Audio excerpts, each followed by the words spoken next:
D'accord. Bonjour, bonjour.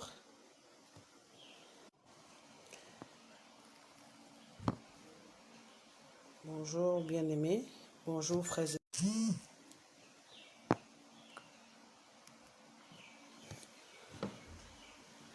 Est-ce que tu es là? Est-ce que vous êtes là? Je vois déjà une personne apparaître. Bonjour, bonjour. Je suis la servante de Dieu, Pauline Matok. J'ai mon témoignage en ce qui concerne mon salut. Comment est-ce que je suis devenue enfant de Dieu? Martine Chantoiseau, bonjour. J'espère que tu vas bien. Personne soit connectée afin de comprendre que je suis devenue enfant de Dieu. Et avant ça, j'aimerais qu'on écoute cette galette musicale qui est en créole. Je vais rendre grâce à Dieu déjà ce matin parce que dans sa volonté, il a permis que je sois encore debout pour le salut de mon âme. Béni soit son saint nom éternellement.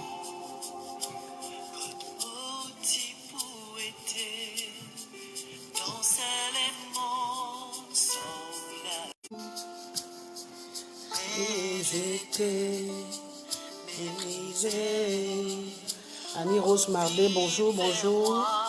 Je prie que tu partages.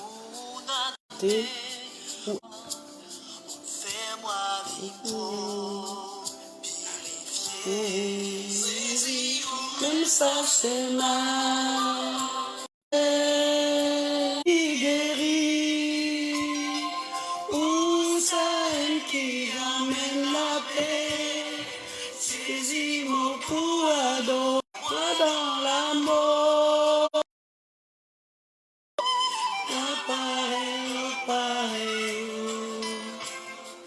qui me poursuit. Quelle joie!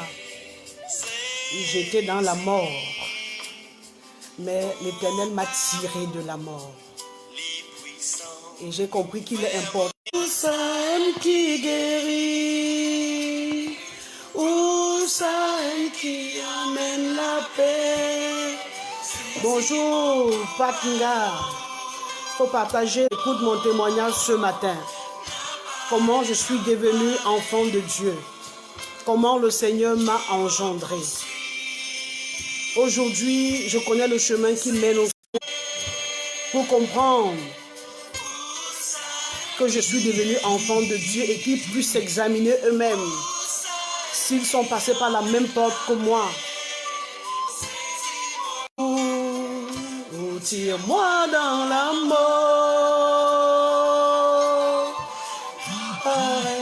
Pareil, qui me poursuit.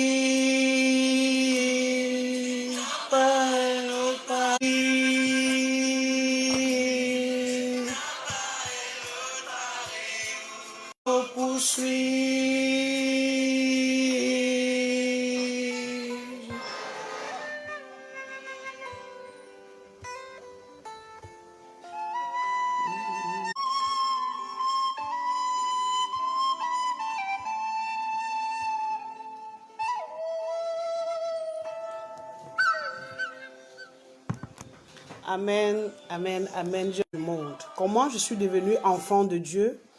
J'ai été né décembre 2012. Et comment est-ce que j'ai été oint? Comment j'ai fait pour devenir pasteur? Comment j'ai fait pour me retrouver dans la maison de Dieu en étant un pasteur, faisant beaucoup de choses, croyant être enfant de Dieu, mais pourtant je n'étais pas enfant de Dieu. Alors, je suis allée dans une assemblée, dans une église réveillée, parce que ça se passe bien, parce que moi ici, j'ai l'impression que le réseau dérange un peu. Si vous écoutez, faites-moi signe, dites-moi que c'est bon et puis que je continue, afin que je ne puisse pas parler et que ce soit entrecoupé. La sœur Nathalie, bonjour, je te prie de partager la vidéo afin que plusieurs soient connectés. Alors, comme je t'ai en train de parler, j'étais en train de rendre grâce à Dieu pour ce jour. Et j'ai expliqué comment est-ce que j'ai été oint pasteur, prophétesse, révérend pasteur de la mauvaise manière par mes pères entre guillemets. Alors, ça s'est passé comment? Je suis allée dans une église réveillée et j'allais 1, 2, 3 fois parce que j'avais des problèmes. Et un dimanche, pendant que le pasteur résident était en train de prêcher, son mouchoir est parti de sa main et s'est tombé dans ma main. Et quand c'est tombé dans ma main, l'apôtre en question m'a regardé et il m'a fait signe, il m'a demandé de s'aimer. Et je ne connaissais pas ce que c'est que la semence. Et il m'a dit de mettre l'argent dans le mouchoir et de déposer sur l'autel. Ce que j'ai fait. Et il m'a dit après le culte que le Seigneur m'appelle pour que je sois sa servante. Pourquoi est-ce que le mouchoir du pasteur résident est quitté de sa main et s'est tombé directement dans ma main? Alors il fallait que je vienne régulièrement. C'est comme ça que j'allais tous les jours dans les cultes et tout, jusqu'à ce qu'un jour, il a dit qu'il faudrait que je commence à faire des enseignements. Je lui ai posé la question comment je vais faire ça et comment je suis pas allé dans une école biblique et tout ça. Il a dit que non, lui-même, il va nous former et tout. Et il m'a demandé donc de faire les premiers enseignements. C'est comme ça que j'ai commencé. Je ne peux pas me souvenir exactement de quel enseignement j'avais donné ce jour, mais je sais que j'avais passé une nuit blanche à fouiller la Bible et à refouiller la Bible. Alors, c'est comme ça que j'ai commencé à donner les enseignements et j'ai donné les enseignements. Et avant que j'arrive même au niveau de donner les enseignements, il a dit que je dois donner ma vie à Jésus. Et je lui ai dit comment ça se passe. Il a dit que je dois accepter Jésus-Christ dans ma vie comme mon Seigneur et Sauveur personnel. Ce que j'ai fait, j'ai donné ma vie à Jésus. J'ai accepté Jésus-Christ dans ma vie comme mon Seigneur et Sauveur personnel. Et après ça, je suis restée assise et il me donnait les enseignements selon que lui-même il avait reçu de ses pères.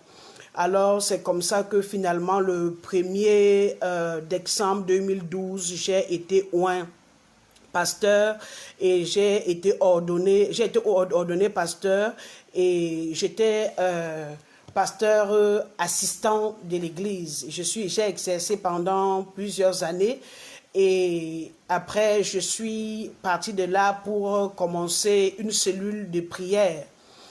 Ouvrir une petite cellule de prière pour commencer à voler de mes propres ailes. Alors, c'est comme ça que j'ai travaillé pendant plusieurs années. Et ce jour, je n'étais pas oint seul. On était nombreux à être oint. Ce jour, il y avait plusieurs pasteurs, il y avait plusieurs prophètes, il y avait des prophétesses, il y avait des diacres et il y avait des anciens qui étaient passés par le même chemin que moi, qui avaient donné leur vie à Jésus pour devenir enfants de Dieu, qui avaient reçu Jésus-Christ dans leur vie pour devenir enfants de Dieu, qui avaient confessé leurs péchés pour devenir enfants de Dieu, qui faisaient beaucoup d'œuvres pour devenir enfants de Dieu. Alors, moi, j'ai donc exercé et je croyais que j'avais l'assurance que j'étais enfant de Dieu. J'étais sincère dans ce que je faisais et c'est comme ça que j'ai commencé à aller de pays en pays, de ville en ville pour pouvoir annoncer l'évangile et je faisais des programmes d'évangélisation dans mon pays, au Cameroun, dans les marchés, dans les carrefours, dans tous les endroits où je pouvais trouver les hommes rassemblés. Et c'est comme ça que j'ai commencé à faire l'évangélisation. Alors, jusqu'au jour où j'ai rencontré la vraie évangile 8 ans après. Comment est-ce que j'ai rencontré la vraie évangile? Un soir, j'ai contacté l'une de mes mamans qui était dans la ville de Garoua parce que ça faisait longtemps que je n'étais pas en contact avec elle. Et quand je l'ai contactée, on nous avait oint le même jour pasteur. Et quand je l'ai contactée, elle m'a dit, elle m'a posé une question. Mais ça fait longtemps, toi et moi, on n'a pas parlé. Mais comment est-ce que tu m'appelles aujourd'hui? Je lui ai dit, ah, je me sens seule, je me sens vide et tout. Je voudrais quelqu'un avec qui je vais partager la parole. Et elle m'a donc posé la question, comment est-ce que je suis devenue enfant de Dieu? Je lui ai dit, mais tu ne peux pas me poser cette question, à savoir comment est-ce que je suis devenue enfant de Dieu. Ce n'est pas à moi que tu dois poser la question, tu dois poser la question aux gens du dehors, parce que nous, là, nous sommes déjà des pasteurs. Elle m'a dit, non, je voudrais que tu me répondes. Je ne l'ai pas répondu ce jour. Le lendemain matin, elle m'a appelé. Elle a continué à insister jusqu'au jour où je lui ai dit, elle m'a envoyé un enseignement sur David et Goliath. Et ce jour, quand elle a envoyé l'enseignement sur David et Goliath, j'ai écouté et ça m'a touché. Et je lui ai donc dit, ça m'a marqué, je lui ai dit, mais ces pasteurs qui sont venus chez toi prêcher sur David et Goliath là, je voudrais vraiment être en contact avec des pasteurs avec qui je voudrais partager la parole de Dieu parce que je me sens vide, je me sens faible et tout. J'ai passé des moments un peu difficiles. Alors, c'est comme ça qu'elle m'a donc dit elle m'a donc donné le contact d'un pasteur et j'ai donc appelé ce pasteur, le jeune pasteur Ateba Bertrand. Et c'est comme ça que le pasteur, j'ai pris contact avec lui, il est venu chez moi, il est arrivé. Quand je l'ai regardé, il était très jeune. Et je me disais, mais un enfant comme ça, est-ce qu'il va me parler de quoi? Je l'ai un peu simplifié dans mon cœur. Mais je dis, il est venu partager la parole, alors je vais le recevoir. J'étais à l'intérieur avec un autre pasteur. Quand j'ai fini de parler avec l'autre pasteur, il est parti. J'ai donc introduit le jeune pasteur qui est venu et je lui ai posé la question. Il m'a salué, il m'a dit bonjour, bonjour révérend pasteur, bonjour prophétesse, bonjour servante de Dieu, comment vous allez et tout. Je lui ai répondu et il m'a donc dit, je lui ai dit, pasteur, vous vous appelez comment? Il m'a donné son nom et je lui ai dit, bon, je ne voudrais pas qu'on aille au-delà de ce qui est écrit dans la Bible parce qu'il me dit effectivement, il ne voudrait lui-même, il ne voudrait pas qu'on aille au-delà de ce qui est écrit dans la Bible. Alors, c'est comme ça que je lui ai posé la question, mais où est ta Bible, pasteur? Il m'a dit qu'il n'a pas de Bible sur lui, mais sa Bible est dans sa tête. Alors, si moi j'ai ma Bible, avec tout le respect, il me prie d'apporter ma Bible. Ce que j'ai fait, j'ai apporté ma Bible, on s'est assis. Et quand on s'est assis, il m'a posé la question à savoir comment est-ce que je suis devenu enfant de Dieu. Parce qu'avant de partager la parole avec moi, il voudrait savoir si on est né du même père. Et moi, je lui ai dit, comment tu peux me poser ça? Ça m'a tiqué dans la tête parce que c'était la même question que l'autre dame m'avait posée. Je lui ai dit, mais on devient enfant de Dieu comment? J'ai donné ma vie à Jésus-Christ pour devenir enfant de Dieu. Il m'a dit, excusez-moi, révérend pasteur, mais j'aimerais savoir qui a donné sa vie dans la Bible à Dieu comme toi pour devenir son enfant. Alors, j'avais déjà lu la Bible plus d'une fois en entier et j'ai jeté mon regard. Je n'ai pas vu le verset biblique de quelqu'un qui avait donné sa vie à Dieu pour devenir enfant de Dieu. Il m'a quoté le verset de Jean chapitre 10, verset 11, qui dit « Je suis le bon berger qui donne sa vie pour ses brebis. » Alors, quand il m'a dit ça, que c'est le bon berger qui donne sa vie pour ses brebis, je lui ai dit que non, quand on dit que j'ai donné ma vie à Jésus, c'est juste une façon de parler. Il m'a dit que n'oublie pas que vous m'aviez dit dès le départ que nous ne devons pas aller au-delà de ce qui est écrit. Alors maintenant, quand tu me parles d'une façon de parler, est-ce que Dieu a une façon de parler? Quand on dit qu'on doit rester sur, ne pas aller au-delà de ce qui est écrit, ça veut dire qu'on doit rester sur le fondement biblique. Alors, si ce verset n'existe pas dans la Bible, ça veut dire que c'est une mauvaise porte par laquelle vous êtes entré. Je lui ai dit, mais pour devenir enfant de Dieu, j'ai confessé mes péchés pour devenir enfant de Dieu. Il a dit, mais qui a confessé ses péchés dans la Bible comme toi pour devenir enfant de Dieu? Le même processus s'est passé, j'ai jeté mon regard et je n'ai pas vu quelqu'un qui a confessé ses péchés dans la Bible pour devenir enfant de Dieu. Je lui ai quoté le verset de 1 Jean 1, verset 9 qui dit, je vais lire 1 Jean 1, verset 9 qui dit, celui qui dit qu'il est dans 1 Jean 1 Jean, en fait, le verset dit, si tu confesses de ta bouche, non, c'est celui qui confesse ses péchés, il est juste et bon pour lui pardonner ses péchés. En fait, ce verset dit cela. Non, 1 Jean 1, 9. 1 Jean 1, 9, voilà, 1 Jean 1, 9, qui dit, si nous confessons nos péchés, il est fidèle et juste pour nous les pardonner. Si nous confessons nos péchés, il est fidèle et juste pour nous les pardonner. Alors, c'est ce verset que je lui ai donné. Et il m'a quoté le verset de Psaume 40, verset 12. Il m'a dit, Dieu ne se contredit pas. Mais il va me quoter un autre verset pour que je puisse comprendre. Le verset de Psaume 40, verset 12 dit ceci.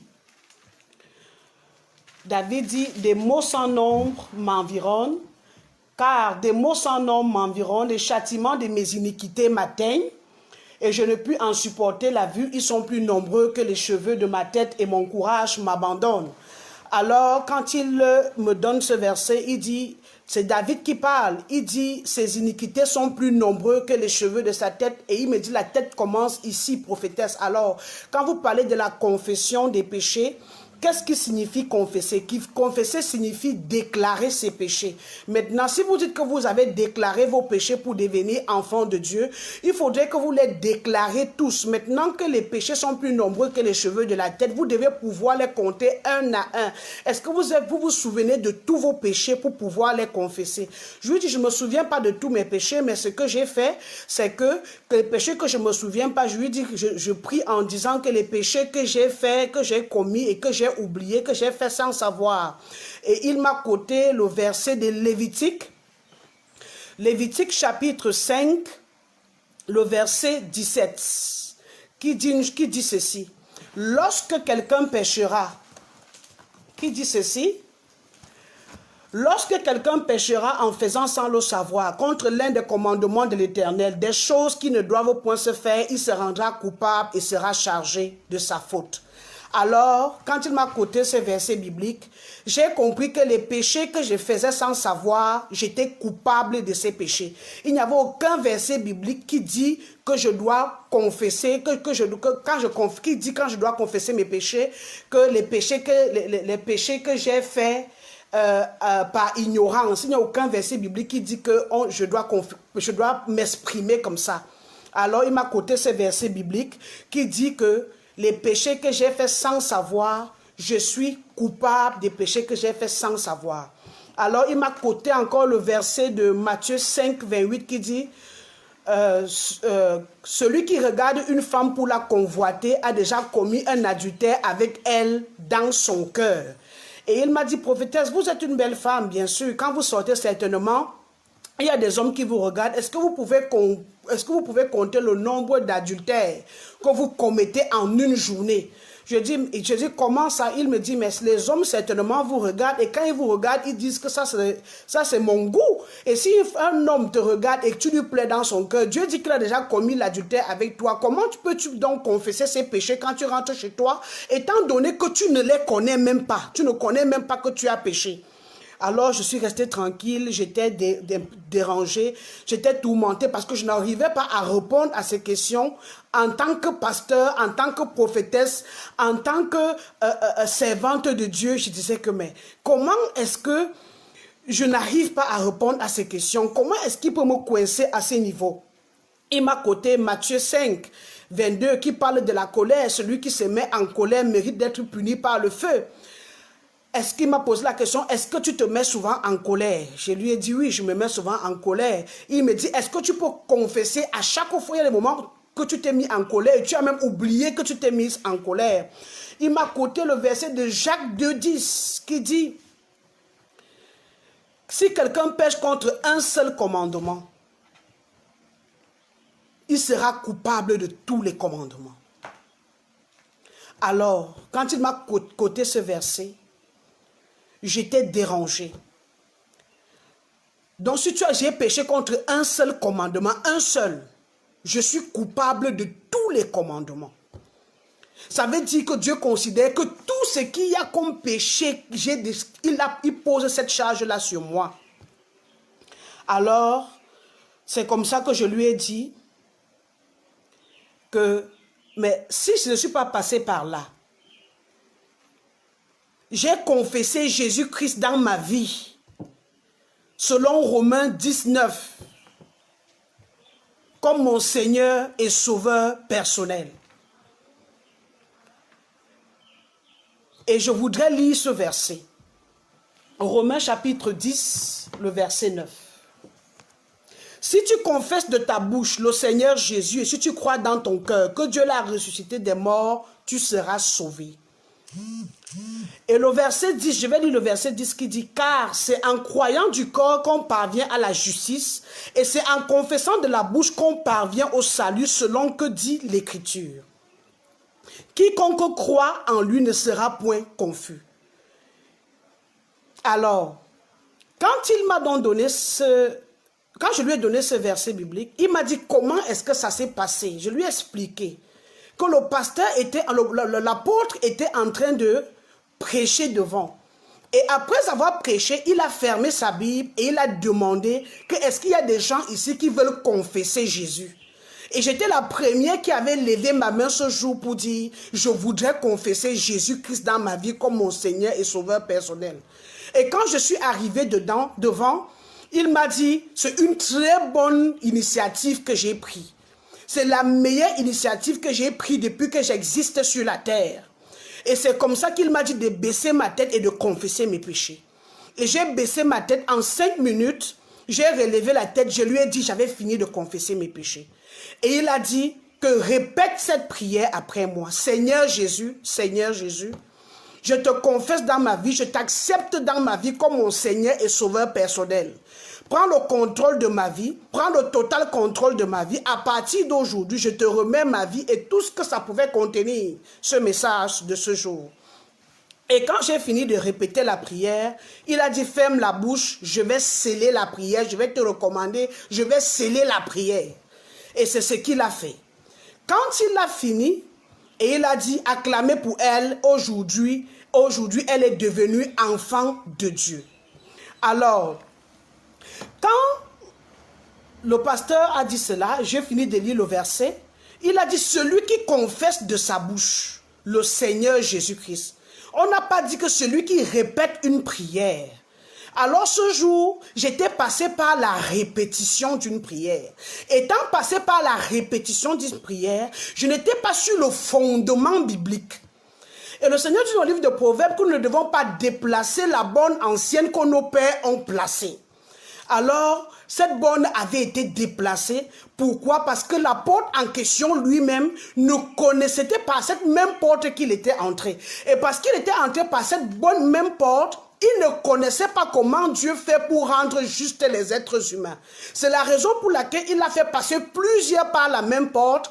Et moi, j'ai continué à exercer de la même façon, c'est-à-dire faire passer plusieurs par la même porte. Amener les gens à confesser Jésus, amener les gens à donner leur vie à Jésus pour devenir enfants de Dieu, amener les gens à reconnaître Jésus-Christ dans leur vie pour devenir enfants de Dieu. Parce que finalement, j'ai dit au pasteur que mes pasteurs, j'ai reconnu Jésus-Christ dans ma vie. Il m'a dit, mais Jésus-Christ est né en l'an 0, il est mort en l'an 33. Jésus-Christ, toi tu es né en 1900. En français, reconnaître quelqu'un veut dire qu'on l'a connu par le passé. Si Jésus-Christ est né en l'an 0 et toi tu es né de nouveau en 2012, comme tu le dis, mais comment est-ce que tu as fait pour reconnaître Jésus puisque tu ne l'avais jamais vu par le passé? Le Jésus que tu as reconnu là, il était comment? Alors quand il a fini de parler, il m'a coté le verset qui explique comment est Jésus, véritablement Jésus. Il n'avait ni beauté pour attirer les regards. Il était comme un rejeton desséché. Alors c'est comme ça que j'ai compris que je n'étais pas passé par la bonne porte. J'étais passé par la porte large qui mène à la perdition. Et Jésus-Christ a dit, nous devions passer par la porte étroite, la porte resserrée.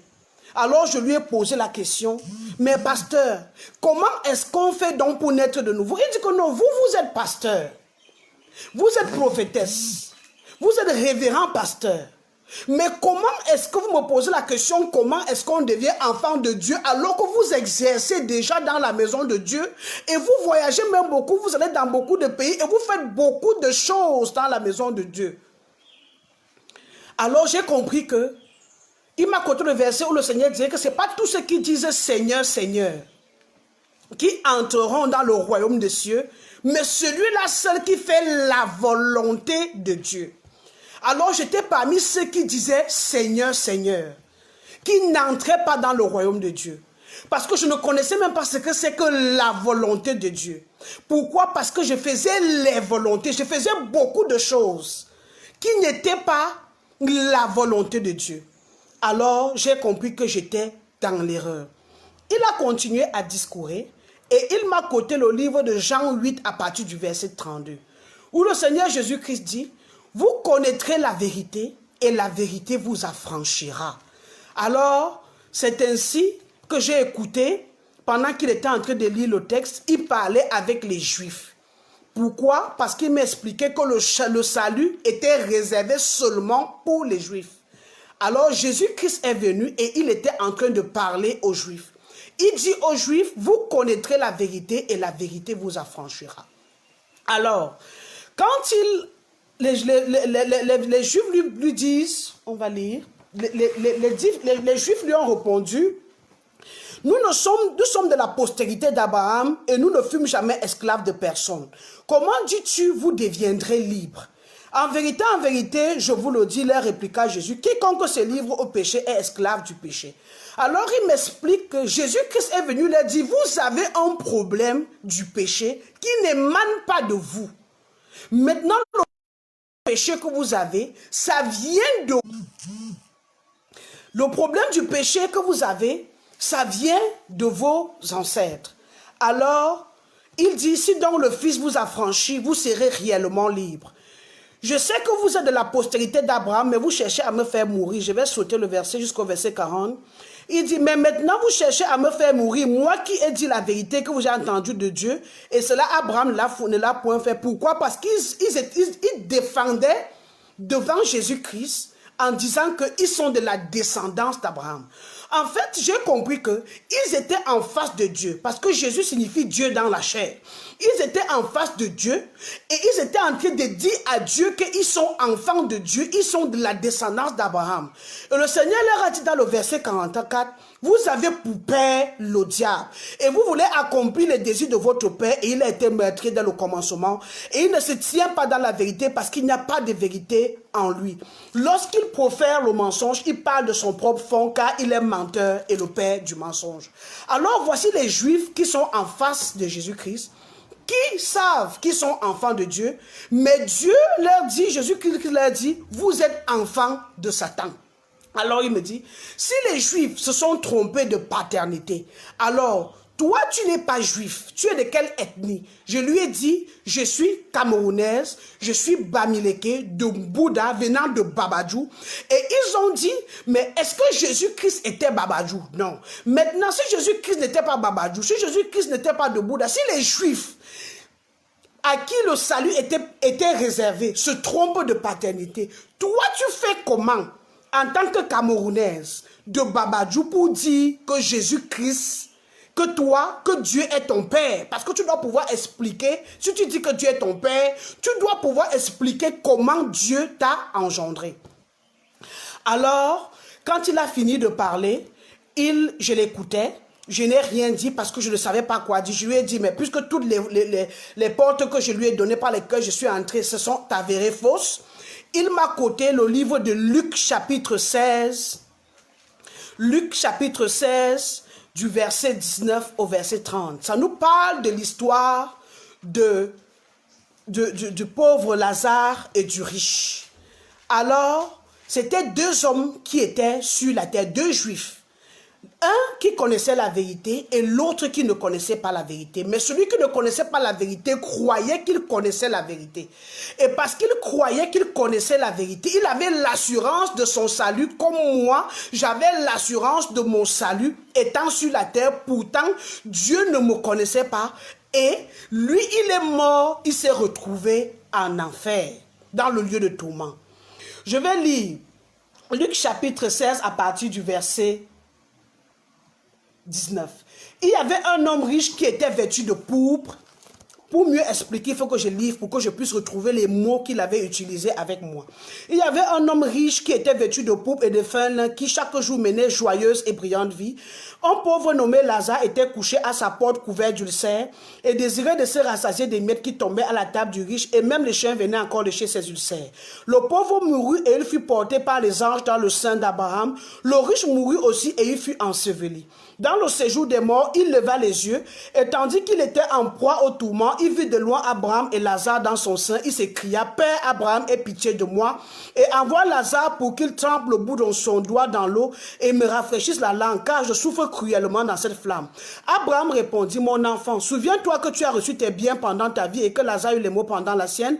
Maintenant, il est ici consolé et toi tu souffres. D'ailleurs, il y a entre nous et vous un grand abîme, afin que ceux qui voudraient passer ici vers vous et de là vers nous ne puissent le faire. Le riche dit, je te prie donc, Père Abraham, d'envoyer Lazare dans la maison de mon père, car j'ai 5 frères, c'est pour qu'il leur atteste ces choses, afin qu'ils ne viennent pas aussi dans ce lieu de tourment.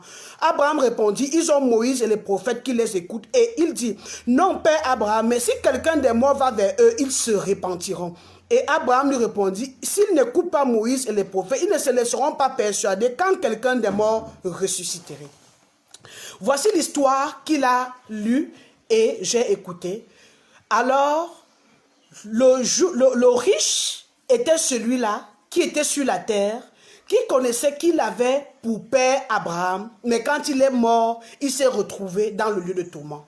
Ces deux hommes représentent les deux nations. Il m'a expliqué que ces deux hommes représentaient les deux nations qu'il y a sur la terre, ceux qui connaissent la vérité et ceux qui ne connaissent pas la vérité.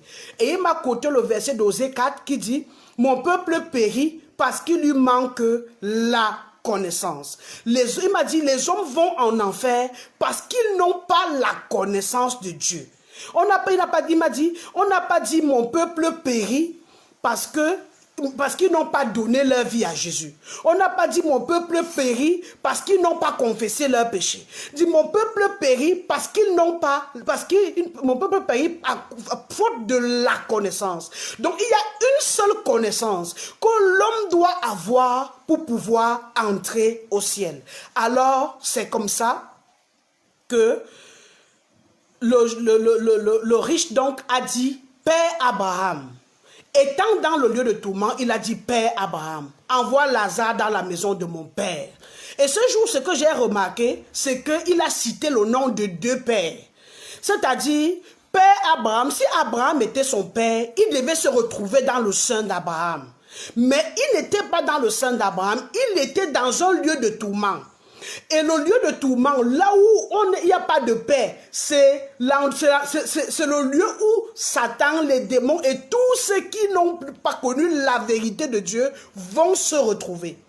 Alors, le riche, le Lazare qui était dans le sein d'Abraham, il a dit, dis à Lazare de tremper le bout de son doigt et venir m'étancher la soif. Il a dit, il y a une séparation entre vous et nous. Qu'est-ce que ça signifie? Il m'a expliqué que quand quelqu'un est déjà sauvé, quand quelqu'un connaît la vérité, il ne peut plus aller en enfer. Et il a continué à expliquer, il a dit, envoie Lazare dans la maison de mon père, car j'ai 5 frères. Il m'a expliqué que les 5 frères représentaient les 5 continents qu'il y a dans le monde. Pourquoi? Parce que tous les hommes qui sont sur la terre sont ses frères. Pourquoi? Parce qu'ils sont descendants d'Adam et Ève. Et il m'a dit, envoie Lazare dans la maison de mon frère pour qu'il leur atteste ces choses, pour qu'il puisse leur dire que l'enfer est réel, pour qu'ils ne viennent pas également me trouver dans ce lieu de tourment. Et Abraham a dit, ils ont Moïse et les prophètes qui les écoutent. Il a dit, non, Père Abraham, mais si on envoie quelqu'un des morts vers eux, ils se repentiront. Abraham a dit, même si on envoie quelqu'un des morts, ils ne se repentiront pas.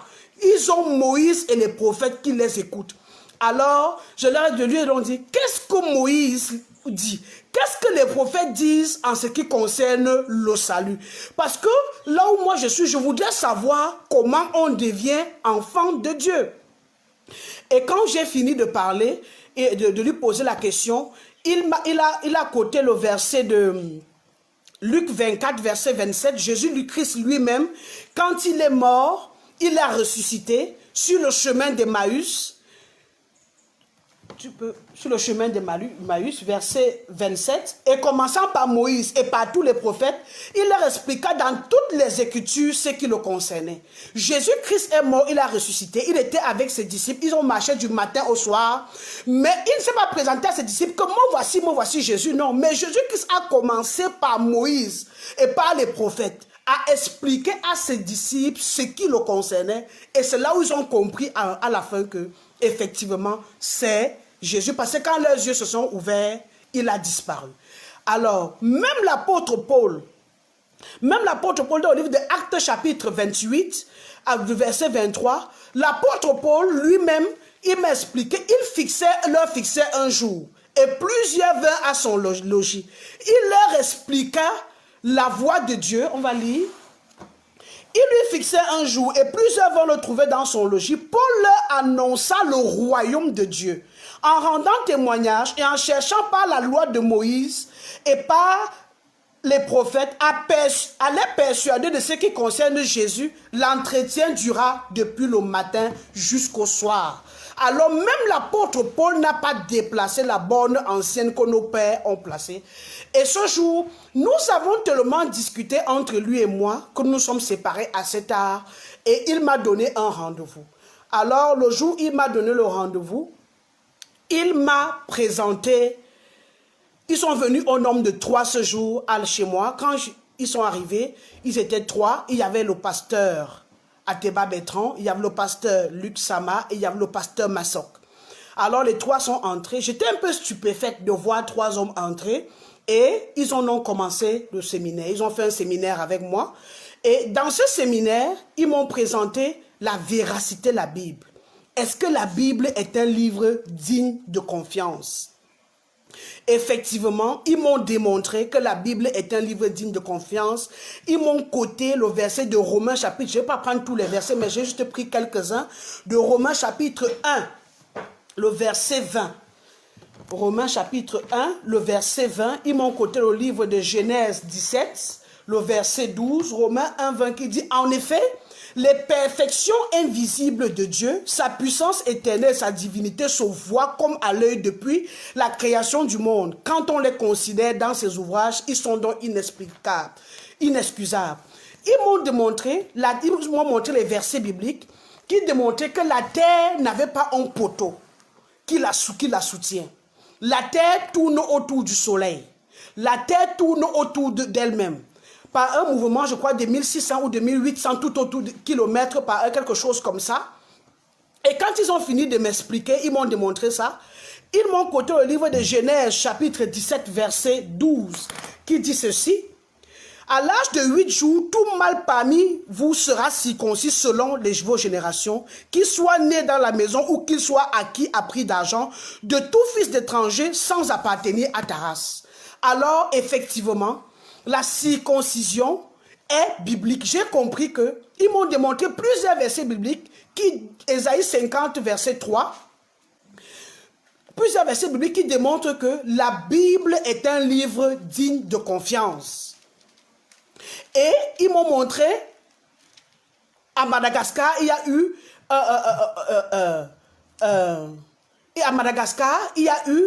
un roi qui était à l'époque et il s'est rendu compte que le peuple ne marchait plus selon ses commandements et tout. Et il s'est rendu compte que le peuple s'appuyait sur la Bible et il a décidé de rassembler toutes les Bibles pour brûler. Et quand il a brûlé les Bibles, il s'est rendu compte qu'il y a eu une Bible qui ne s'est pas brûlée et il l'a mis dans le musée de Madagascar. Alors, j'ai compris que la Bible est un livre. Si la Bible peut se défendre elle-même, ça veut dire que la Bible peut me sauver également moi-même. Ils m'ont parlé du jardin d'Éden. Ils m'ont démontré où était le jardin d'Éden. C'est un message que je n'avais jamais entendu, que je n'avais jamais écouté.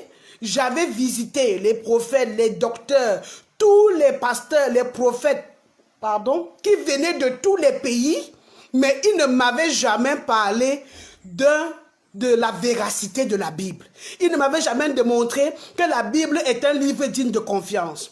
Tous ceux qui venaient, mais quand ils finissaient leur sermon, ils disaient, il faut donner vos vies à Jésus, il fallait chasser les démons, il fallait prier pour les malades, il fallait faire beaucoup de choses, mais le message que j'avais écouté était un message qui avait frappé fort dans mon cœur. Et ils m'ont démontré que le jardin d'Éden a véritablement existé. Ils m'ont parlé de l'église selon Dieu. Ils m'ont parlé d'histoire de l'arche de Noé. Comment Dieu a détruit la terre au temps de Noé Et Dieu a sauvé seulement 8 hommes, 8 personnes en ce moment-là. Et au moment où Dieu a sauvé les 8 personnes, en ce moment, il n'y avait pas les enfants dans l'arche. Et Dieu a fait entrer les animaux par mâle et femelle. Et c'est Dieu qui les faisait entrer. Et ils m'ont démontré que l'arche de Noé était l'image de l'église. Ils m'ont parlé de qu'est-ce que c'est que l'église selon Dieu. Parce que le Seigneur a dit à Pierre que tu es Pierre et sur cette pierre je bâtirai mon église. Et les portes du séjour des morts ne prévaudront point contre elle. Ils m'ont parlé comment dans le livre de Actes, je crois c'est Actes 2, 47, louant Dieu, trouvant grâce auprès de tout le peuple, le Seigneur ajoutait chaque jour à l'église ceux qui étaient sauvés. Ils m'ont posé la question, mais si tu dis que tu es enfant de Dieu, tu es dans l'église, tu ne connais pas ce que c'est que l'église selon Dieu, c'est Dieu qui sauve avant d'ajouter un homme dans son église. On ne va pas à l'église pour être sauvé, mais on est sauvé et on est ajouté selon les Écritures. Alors, ils m'ont parlé de l'histoire d'Israël. Israël est le seul peuple à qui Dieu a dit « je t'aime ». Et il a traité durement son peuple.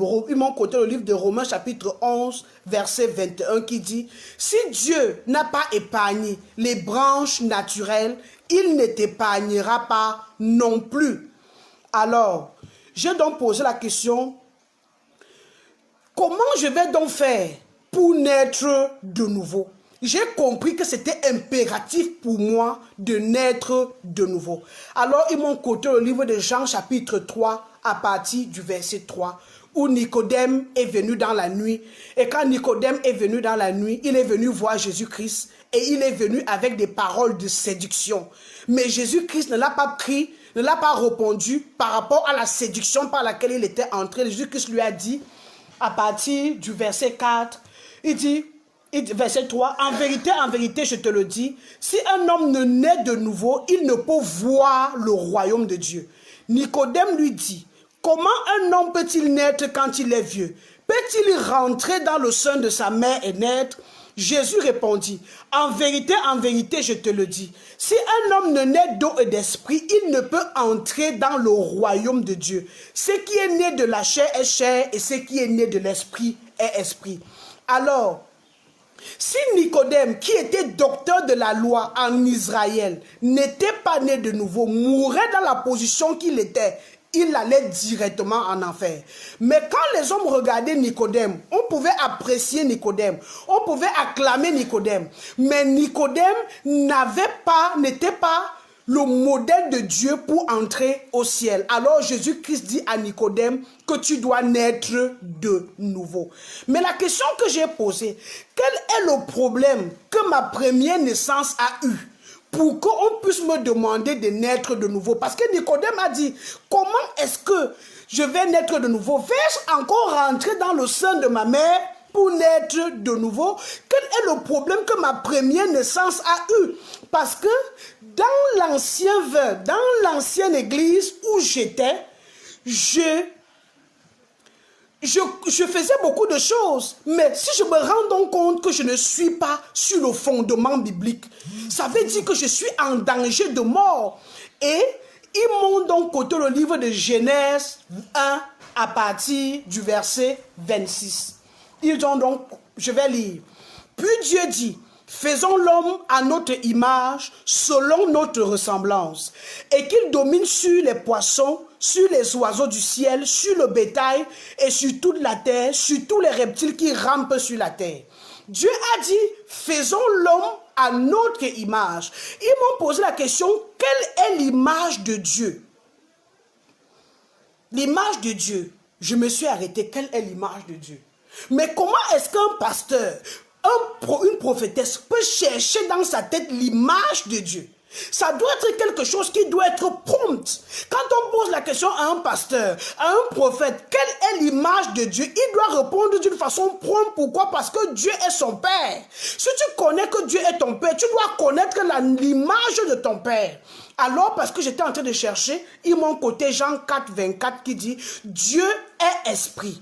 Et il faut que ceux qui l'adorent, l'adorent en esprit et en vérité. » Alors, si Dieu est esprit, ça veut dire que l'homme que Dieu a créé à son image, c'est un homme esprit. Bon, est-ce qu'on voit l'esprit? Non. Si on ne voit pas l'esprit, ça veut dire que l'homme que Dieu a créé à son image était un homme invisible. Maintenant, si l'homme est invisible, est-ce qu'un être invisible peut dominer sur les oiseaux, les poissons de la mer? Non. C'est la raison pour laquelle le Seigneur donc a donné donc, j'ai mon côté le verset de Genèse chapitre 2 verset 7 qui dit ceci: l'Éternel Dieu forma l'homme de la poussière de la terre. Il souffla dans ses narines un souffle de vie et l'homme devint un être vivant. Alors, qu'est-ce qu'ils m'ont expliqué? Dieu ayant formé le premier homme qui est un homme invisible. Maintenant, qu'est-ce que Dieu a fait? Dieu a donc pris la poussière et il a formé un corps pour que son esprit habite à l'intérieur du corps. C'est la raison pour laquelle il a soufflé dans les narines de l'homme et l'homme est donc devenu un être vivant. Maintenant, quand l'homme est donc devenu un être vivant, c'est la raison pour laquelle, après mes propres investigations, c'est quand Dieu a soufflé dans les narines de l'homme que l'homme a commencé à donner le nom aux animaux. Pourquoi? Parce que le Seigneur Dieu dit dans le livre de Job que c'est l'esprit de l'homme, de Dieu, qui donne l'intelligence à l'homme. Alors j'ai compris que effectivement, l'homme que Dieu a créé dans son jardin était un homme invisible. Et il lui a donc formé un corps et l'homme maintenant pouvait commencer donc à être dans le jardin, s'occuper du jardin, faire beaucoup de choses, donner le nom aux animaux et tout ce qui était dans le jardin. Pourquoi? Parce qu'il avait l'esprit de Dieu. Maintenant, ils m'ont donc coté le verset de Genèse 2, verset 17. Dieu a donné un commandement à l'homme. Et il lui a dit, mais tu ne mangeras pas de l'arbre de la connaissance du bien et du mal, car le jour où tu en mangeras, tu mourras. Et quand il a coté ce verset à l'homme, il a donné le commandement à l'homme, l'homme ne doit pas manger. L'homme a donc mangé. Pourquoi? Parce que Dieu a endormi l'homme et il a pris la côte de l'homme et il a formé la femme par la côte de l'homme. Et maintenant, la femme était dans le jardin, dans le livre de Genèse chapitre 3, à partir du verset 1. Le serpent était le plus rusé de tous les animaux des champs que l'Éternel Dieu avait fait. Il dit à la femme, Dieu t'a-t-il réellement dit, vous ne mangerez pas de tous les arbres du jardin? La femme répondit au serpent, nous mangeons de tous les fruits du jardin, mais quant aux fruits de l'arbre qui est au milieu du jardin, Dieu a dit, vous n'en mangerez point et vous n'y toucherez point, de peur que vous ne mouriez. Alors le serpent dit à la femme, vous ne mourriez point, mais Dieu sait que le jour où vous en mangerez, vos yeux s'ouvriront et que vous serez des dieux, connaissant le bien et le mal. La femme vit que l'arbre était bon à manger et agréable à la vue, et qu'il était précieux pour ouvrir l'intelligence. Elle prit de son fruit et elle en mangea, et elle donna aussi à son mari qui était auprès d'elle, et il en mangea. Alors, la femme Dieu a donné un commandement à l'homme. Comment nous savons que la femme était au courant? Parce que certainement quand la femme s'est réveillée, son mari lui a dit. Pourquoi? Parce que le serpent lui a posé la question et la femme lui a répondu. Maintenant, comme la femme a donc répondu au serpent, le serpent a dit que le jour que vous allez manger, vous allez devenir des dieux, connaissant le bien et le mal.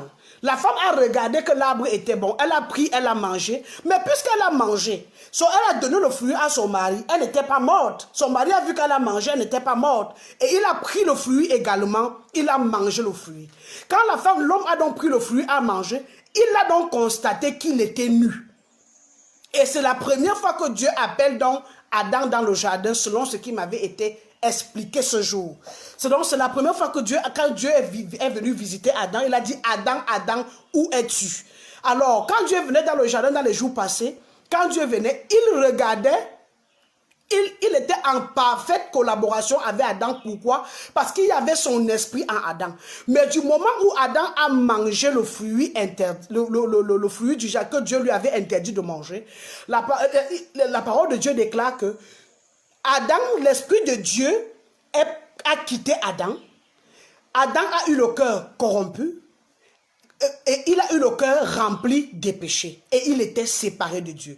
C'est pour ça que nous pouvons trouver dans la Bible le livre d'Ésaïe 59 verset 2 qui dit: ce sont vos péchés qui mettent une séparation entre vous et votre Dieu. Et alors, ça a quoi à y voir avec moi? Ils m'ont donc coté le livre de Romains chapitre 5.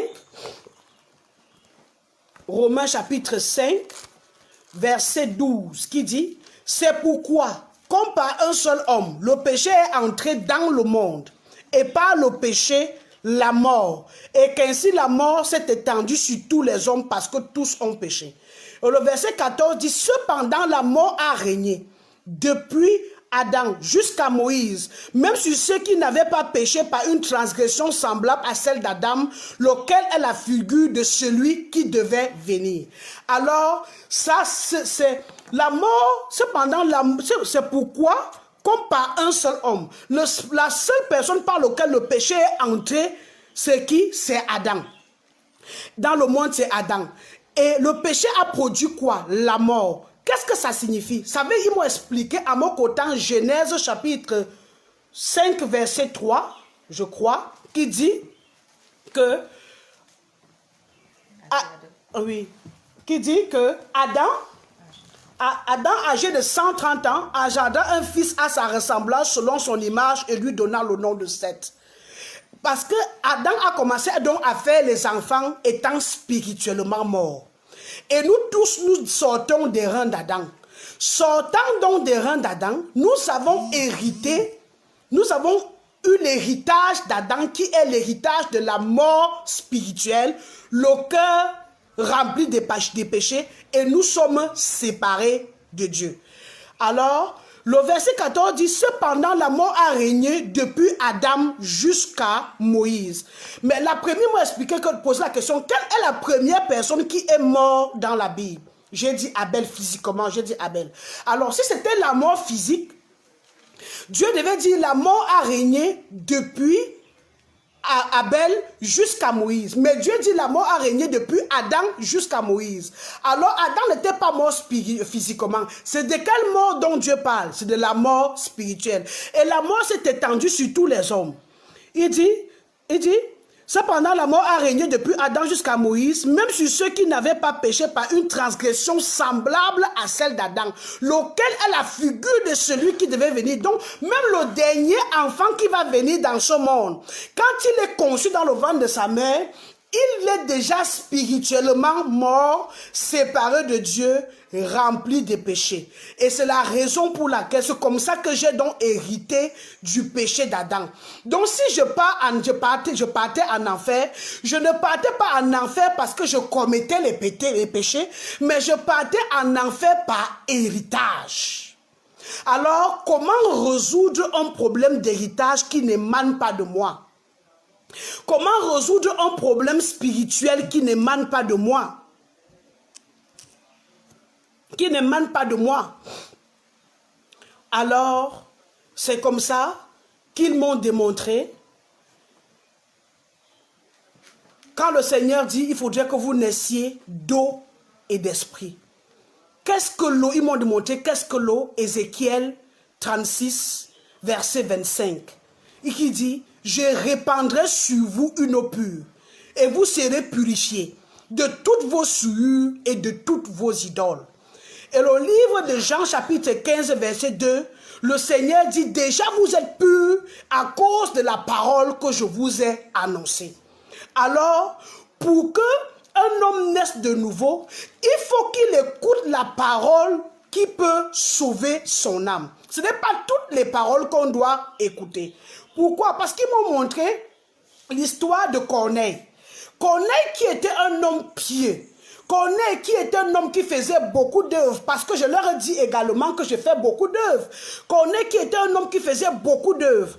Mais Corneille, Dans le verset, dans le livre de Acte 11, parce qu'on est dans le livre de Acte 10, dans le livre de Acte 11, le Corneille dit, il leur racontait comment il a vu un ange venir et lui dit, va à Joppé et fais venir Simon-Pierre, et fait venir Simon surnommé Pierre, qui te dira des choses par lesquelles tu seras sauvé, toi et ta maison. Alors, ce jour, j'ai compris que il y a des choses par lesquelles un homme doit être sauvé, lui et sa maison. Et ces choses, j'étais prête à les écouter. J'étais attentive ce jour.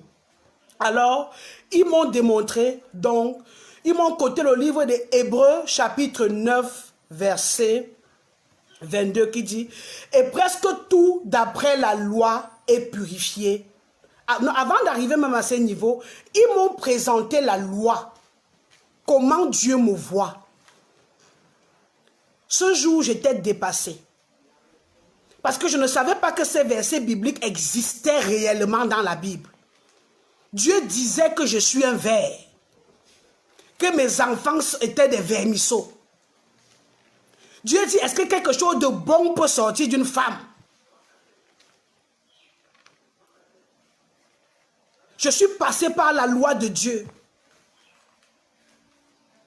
Étant passé par la loi de Dieu, quand Dieu m'a coté Jacques 2, 10, si quelqu'un pêche par un commandement, il est coupable de tout. Comment est-ce que je vais faire pour entrer au ciel? Comment je vais faire? Je vais passer par comment pour entrer au ciel?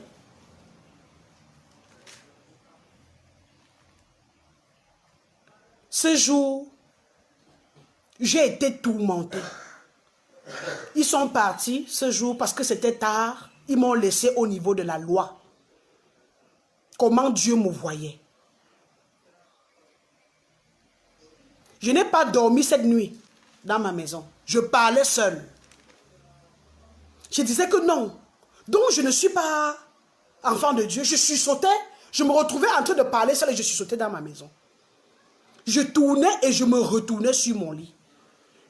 J'avais même des visions bizarres qu'une main venait me trangler pour que je meure. J'ai appelé la dame qui m'avait mis en contact avec eux à une certaine heure de la nuit. Pour lui dire si je meurs. Parce que les gens que tu m'as envoyés là, elle m'a dit, ils t'ont donné rendez-vous, écoute la suite, c'est ça qui est important. Alors, quand ils sont revenus, ils m'ont donc coté, Hébreux 9, et presque tout d'après la loi est purifié avec du sang. Et sans effusion de sang, il n'y a pas pardon des péchés. Et quand il me cote ce verset biblique, il me demande comment Dieu a pardonné le péché d'Adam et Ève.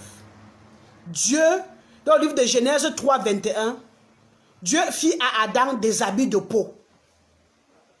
Alors, il a fait à Adam les habits de peau. Et il a donc pris, comment il a fait pour avoir la peau. Il a fallu qu'un animal meure. Alors, c'est comme ça que Dieu a transféré le péché d'Adam sur la brebis, sur l'agneau. Dieu a fait venir un agneau et il a transféré le péché d'Adam sur l'agneau. Et il a donc habillé Adam avec les vêtements de peau.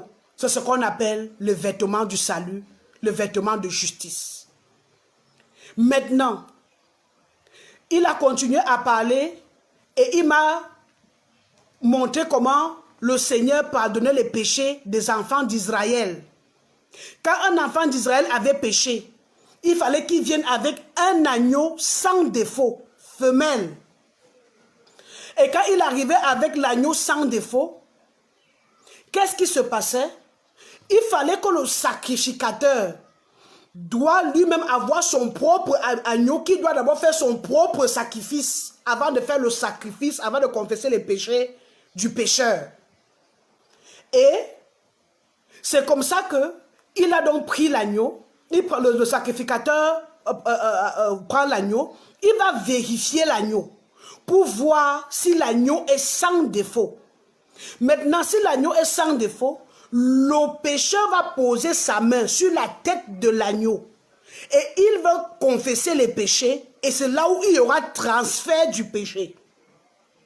Et quand il y a donc transfert du péché, si l'agneau l'a fui, le péché va retourner sur le pécheur. Donc il faut automatiquement que cet agneau soit tué, que son sang coule. Alors c'est comme ça que le sacrificateur va donc tuer l'agneau. Et le sacrificateur va prendre le sang de l'agneau, il va entrer dans le lieu très saint, il va faire l'aspersion du sang sur les cônes de l'autel 7 fois. Et quand il va faire l'aspersion du sang sur les cônes de l'autel 7 fois, le reste du sang, il va verser au pied de l'autel. Il va attendre. Si Dieu agrée le sang, il sort, alors pendant ce temps, le pécheur est dehors et il attend. Quand il voit le sacrificateur sortir, il est content. Pourquoi?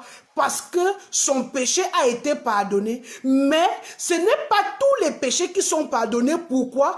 Parce que Hébreux 9, 22 ne parlait que du presque. Donc ce n'était que les péchés passés et les péchés présents. Mais le sang de l'agneau ne pouvait pas prendre le péché futur qui était dans le cœur. Alors, si le Dieu vérifie le sang, s'il voit que le sang n'est pas pur, il va tuer le sacrificateur. Alors, qu'est-ce qui se passe? Le sacrificateur avait des vêtements. Sur ces vêtements, il y avait des cloches et une corde qui allait jusqu'à dehors. Donc, de temps en temps, ceux qui étaient dehors pouvaient tirer ou bien ils faisaient des mouvements pour qu'on comprenne qu'il est encore vivant. Alors, c'est comme ça que quand il ressort, le pécheur est content. Mais quand il est en train de rentrer chez lui, il rencontre sur le chemin une belle femme. Il dit, aïe, ça c'est mon goût. Dès qu'il dit que, aïe, ça c'est mon goût, il a commis un péché. Et c'est le péché présent qui sera le lendemain le péché passé. Alors qu'est-ce qu'il faut? Il faut aller chercher encore un agneau. Dieu a donc vu que les agneaux allaient finir en Israël. Dieu a choisi un seul jour, qui est le jour de l'expiation des péchés d'Israël. Alors ce jour, Dieu a dit que les hommes devraient venir avec 2 boucs ce jour. Un bouc pour l'Éternel, les Israélites devaient venir avec un bouc pour l'Éternel, un bouc pour Azazel. Et ce jour, tous les Israélites devraient se rassembler. Personne ne devrait rester à la maison. Alors, quand pour choisir le bouc, il fallait qu'on vérifie que le bouc n'ait pas de défauts. Parce que si les boucs qu'on choisit ont des défauts, le sacrificateur ne va pas sortir vivant. Alors, qu'est-ce qu'il fallait faire? Quand on vérifie les boucs, on doit bien vérifier que le bouc est sans défaut. Le sacrificateur va donner d'abord un bouc pour lui, pour l'expiation de ses péchés et pour sa maison. Quand il finit de faire le sacrifice pour lui et pour sa maison, il vient maintenant sur les 2 boucs qui ont été examinés, on a vu qu'ils sont sans défaut, on doit faire le tir au sort. Et le bouc sur lequel le sort va tomber, ce sera le bouc de l'Éternel. L'autre bouc, ce sera le bouc Azazel. Et le bouc de l'Éternel, c'est d'abord le bouc de l'Éternel qu'on va tuer. Et on tue le bouc de l'Éternel, on prend le sang, le sacrificateur prend le sang, il l'entre dans le lieu très saint, il fait l'aspersion sur les cônes de l'autel 7 fois. Et il verse le reste de sang au pied de l'autel. Quand il finit, il ressort. Quand il ressort, il confesse les péchés. C'est le sacrificateur maintenant qui pose sa main sur la tête du bouc Azazel. Il confesse les péchés du peuple sur le bouc Azazel. Et quand il finit de confesser le péché du peuple, maintenant, il y a quelqu'un qui doit accompagner le bouc dans le désert, où il va le laisser là-bas, et le bouc va aller mourir parce qu'aucun animal ne peut vivre dans le désert. Aucun bouc ne peut vivre dans le désert. Alors, jusque-là, il m'expliquait, je ne voyais pas quel était encore le lien avec moi.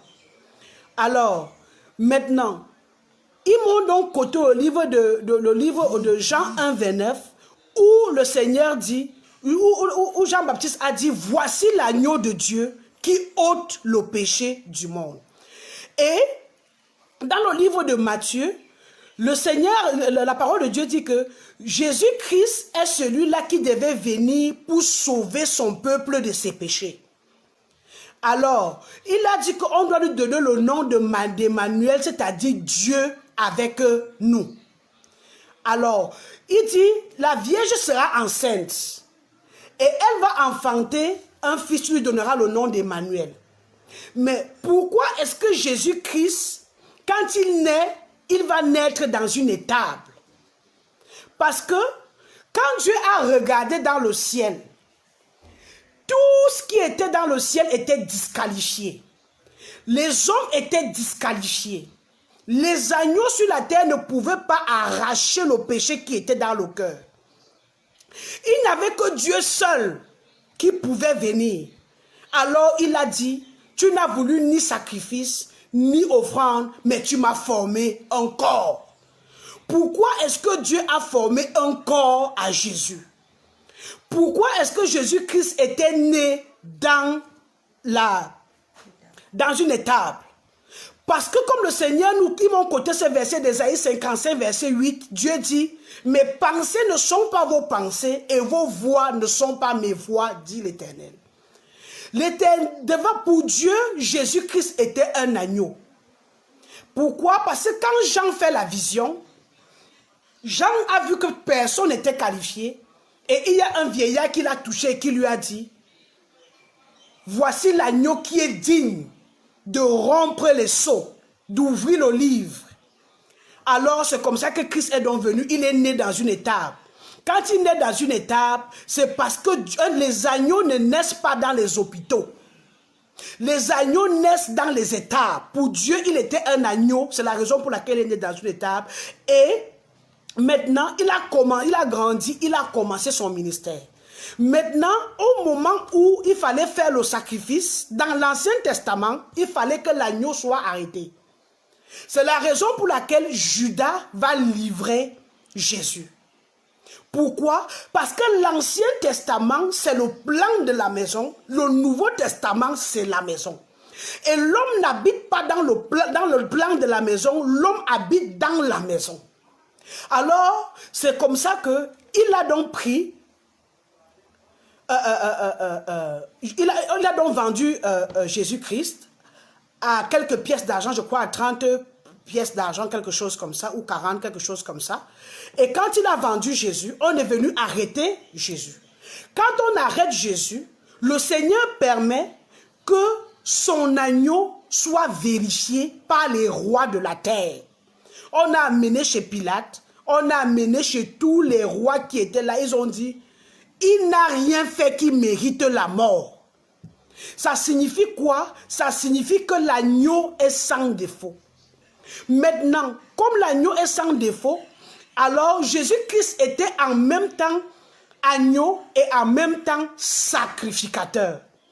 Pourquoi? Parce que c'est le sacrificateur qui devait entrer dans le lieu très saint avec son propre sang, avec le sang des boucs.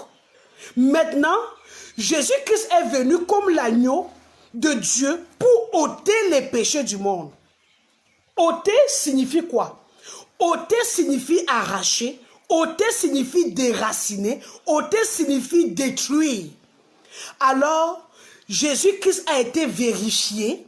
On s'est rendu compte que Jésus-Christ n'a pas de défaut. Maintenant, Jésus-Christ a été fouetté 40 coups moins 1. Pourquoi? Parce que son sang devait couler. Alors, quand on a fouetté Jésus-Christ sur son corps, son sang a coulé. Qu'est-ce que ça signifie? Les péchés que je devais faire avec mon corps, Jésus-Christ a arraché ça. On a cloué ses mains. Le péché que Jésus-Christ a fait, que je devais faire avec mes mains, Jésus-Christ a arraché ça. On a cloué ses pieds. On a mis la couronne d'épines sur sa tête. Les péchés que je devais faire avec mes pieds, la couronne d'épines, les péchés que je devais faire avec ma tête, ma pensée, Jésus-Christ a arraché ça. C'est pour ça qu'il y a un verset qui dit, il a effacé l'acte dont les ordonnances nous condamnaient. Christ a effacé l'acte dont les ordonnances me condamnaient. Moi qui étais ordonné par la mauvaise façon, en tant que pasteur et prophétesse, en tant que révérend pasteur. Ces gens qui m'ont oint, pasteur, prophétesse, révérend pasteur, eux-mêmes ne connaissent pas la vérité. C'est la raison pour laquelle j'ai compris qu'il était important pour moi que je puisse donner mon témoignage sur les réseaux sociaux.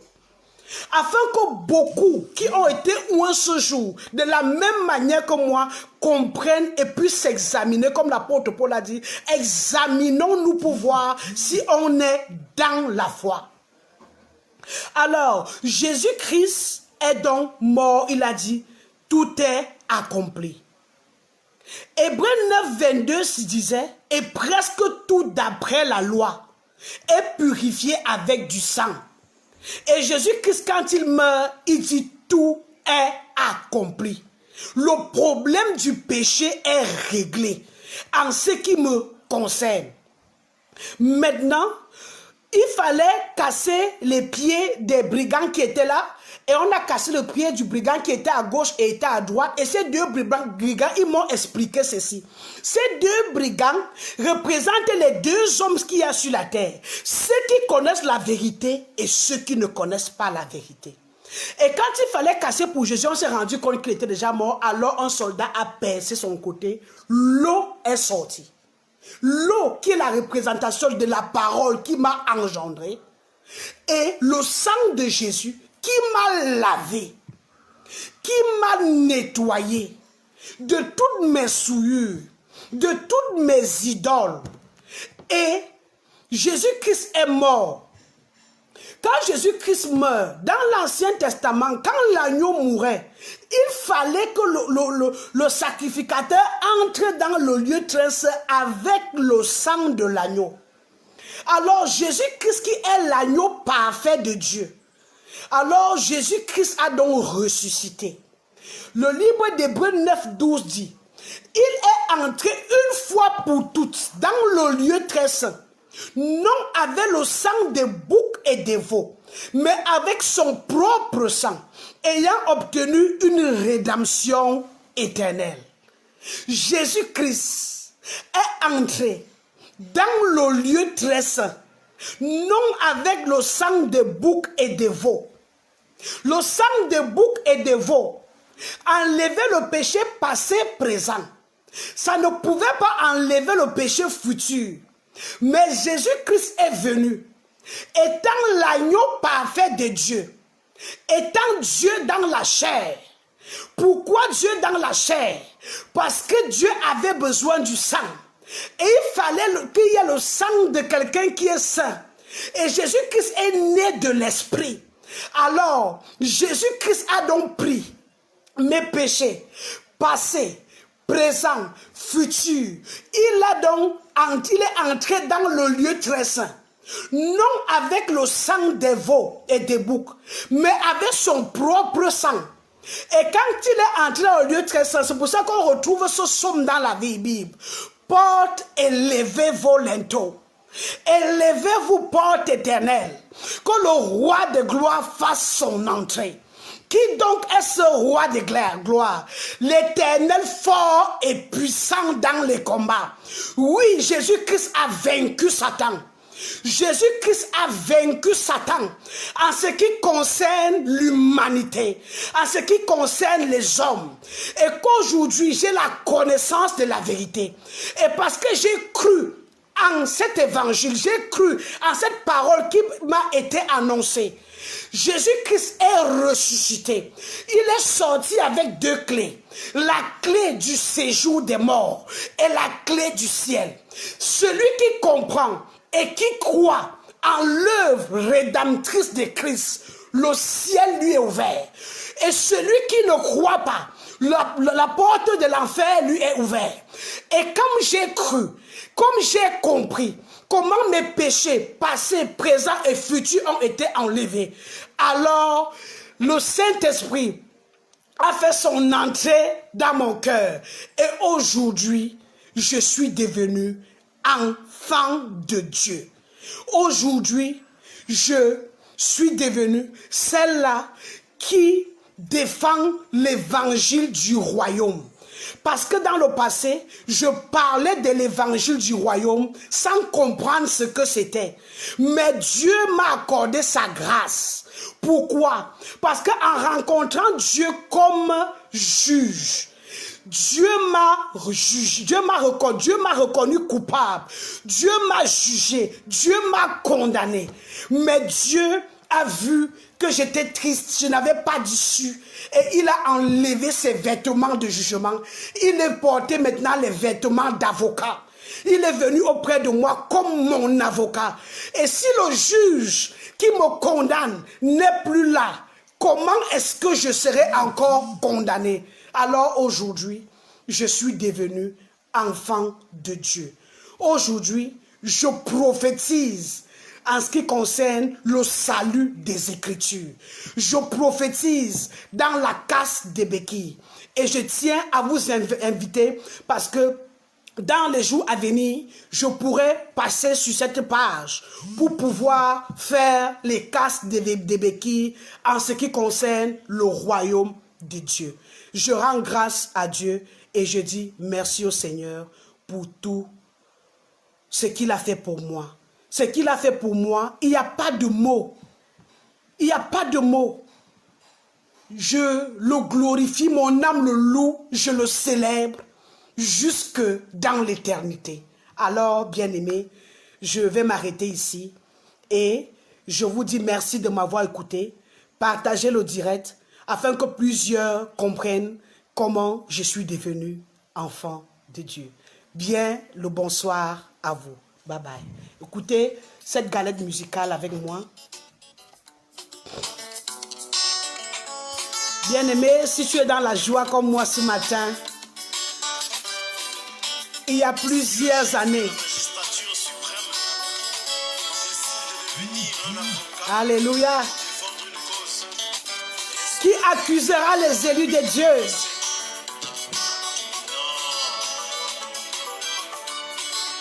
Il y a plusieurs années, je croyais que j'étais né de nouveau, que je me trompais sur mon identité. Et à ce moment-là, si la mort me surprenait, j'étais un homme perdu pour l'éternité. Pour la régénération, Seigneur, oh gloire à Dieu, pour ma nouvelle naissance, alléluia, oh gloire à Dieu, pour la régénération, Seigneur, oh gloire à Dieu, pour la nouvelle naissance. Il est le roi. Jésus est le roi. Je rends grâce à Dieu.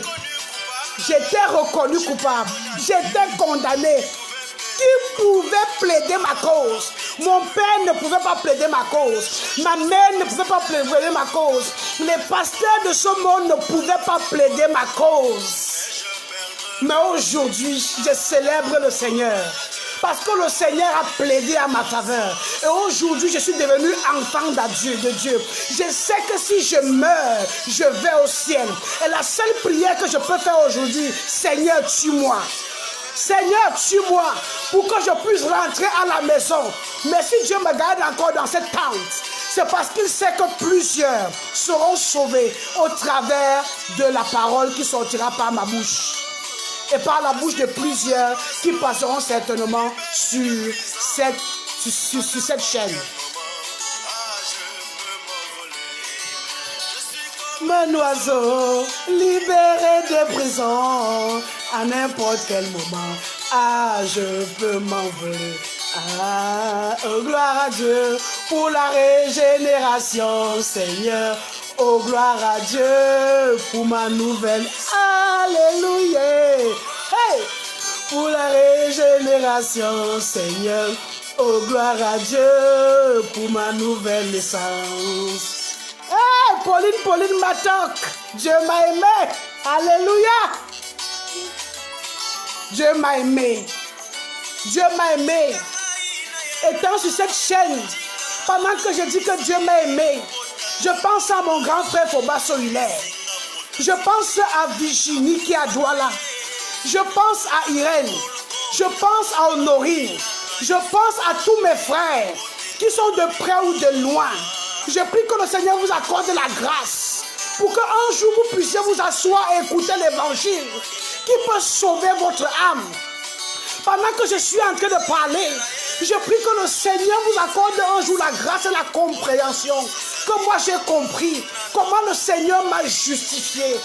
Aujourd'hui, je peux courir à gauche et à droite. La seule chose que je fais, c'est d'annoncer l'évangile. C'est de parler de Dieu. C'est tout ce que je sais faire. C'est tout ce que je suis capable de faire. C'est pour ça que je prie le Seigneur que Dieu accorde la grâce. Non seulement à mon village qui est Babadjou, que Dieu accorde la grâce au Bouddha dans le monde entier, afin qu'il puisse écouter et comprendre comment le Seigneur m'a rendu juste. Comment le Seigneur m'a rendu juste. J'ai la joie et en même temps mon cœur s'ouvre quand je pense à mes frères qui ne connaissent pas la vérité. Mon frère qui est au bonheur, Ferbasso Hilaire, mon âme s'ouvre quand je pense à toi. Pourquoi? Parce que je voudrais que tu écoutes l'évangile qui peut sauver cette âme. Cet évangile est plus que l'or. Cet évangile est plus que l'argent. Cet évangile est plus que le diamant. À quoi servirait-il à un homme de gagner le monde entier s'il perdait son âme? À quoi servirait-il à un homme d'avoir tous les biens de ce monde s'il perdait son âme?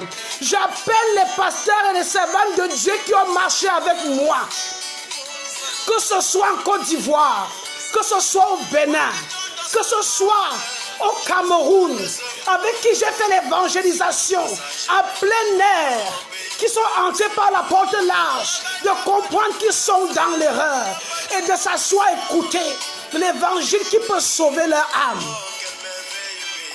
Bien-aimés, le temps est accompli.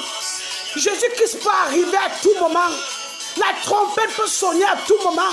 Seule l'église sera enlevée. Seule l'église sera enlevée. Est-ce que tu es dans l'église du Seigneur? Ou est-ce que tu es dans ta propre église? Ou est-ce que tu es dans un bâtiment? Je rends grâce à Dieu. Mais je sais que Dieu fait toutes choses bonnes en son temps. Je sais que Dieu fait toutes choses bonnes en son temps. Je sais que ceux qui sont prédestinés d'avance vont entrer. En même temps, je pense à mes enfants qui sont très loin de moi. Que Dieu leur accorde la grâce de grandir et de comprendre comment il les a justifiés, comment il les a rendus justes. Je pense à Joséphine, je pense à Campbell, je pense à Baudouin, je pense aux enfants de mes soeurs, je pense aux Camerounais de près et de loin. Écoutez ce direct. C'est important que vous compreniez comment le Seigneur m'a rendu juste. Si vous mourrez dans l'état où vous êtes, laissez-moi vous dire la vérité. Vous allez aller en enfer. Vous allez aller en enfer si vous n'écoutez pas l'évangile. La parole de Dieu est vraie. Tous les signes sont déjà accomplis. Tous les signes sont accomplis. Tout ce qui est important pour vous, c'est les biens du monde. Mais le Seigneur dit, quand il prend ton âme, il pose sur une balance. Ton âme a la valeur plus que les biens de ce monde. Plus que les biens de ce monde. Dieu dit, ne vous souciez de rien. C'est que vous allez manger et boire. Alléluia. Bien-aimés, je vous dis au revoir. Et que le Seigneur bénisse tous ceux qui n'ont pas encore compris comment il les a justifiés. Amen. Bye bye.